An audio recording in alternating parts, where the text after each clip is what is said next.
Meanwhile, airlines are bracing for record travel over the Labor Day period, predicting a 4% increase from the same time a year ago. If the economy is really doing that bad, why are so many people still spending and traveling?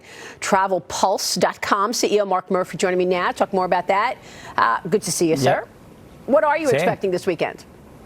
I'm expecting a boom, just an incredible travel weekend. And you just nailed it on the head. Everyone's talking about a recession, but people are out spending. Spending is what's driving the economy, and it's driving the travel industry. The travel industry is absolutely booming, and this coming weekend will not be any different. All right, well, we've got this weekend, and then the weekend after is the Labor Day holiday. I think that's what we're talking about, the Labor Day holiday, right? Yeah, so that's where what I meant. people going? Where are you seeing the most spent dollars? Where are they going across the country? Well, I think people are looking to stay closer to home on average. They like to travel 3 hours or less travel time. So wherever you happen to be in the country, that's kind of the metric. That's been a trend going on for a number of years.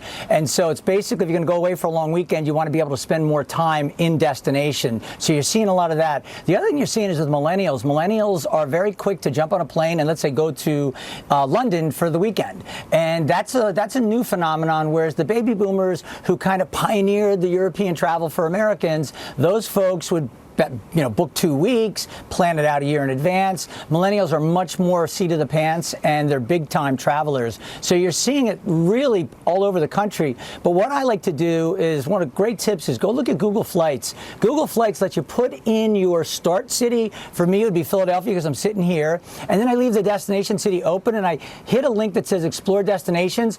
And for my dates and for nonstop travel, it'll give me city pairs all over the country. And as I move the map all around the world, so you can literally just at random say, you know what? I haven't been to Denver. I'm going to go to Denver because it's $247 round trip from Philadelphia, for instance. It's a great little tool. That is a good tip. Tool. Thank you for that. So what about prices? Absolutely. What about prices? And how does this period compare to past years? It's typical to always see a lot of people traveling over the Labor Day weekend, but is it any different, more than years past? Well, I think what you're seeing is a shift. Like the negative news in the Dominican Republic has negatively impacted them. However, those travelers are not traveling. Now they have shifted. Many of them have shifted to other Caribbean islands and to Mexico. Mexico is booming. A few years ago, Mexico was getting hammered on the media side as well. So it's interesting how things run in cycles.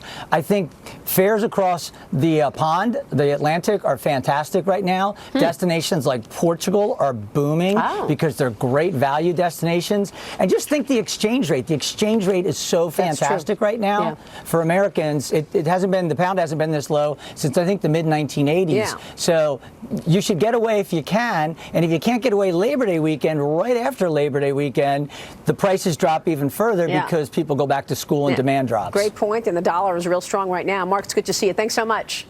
Thanks, Maria. We will see you soon.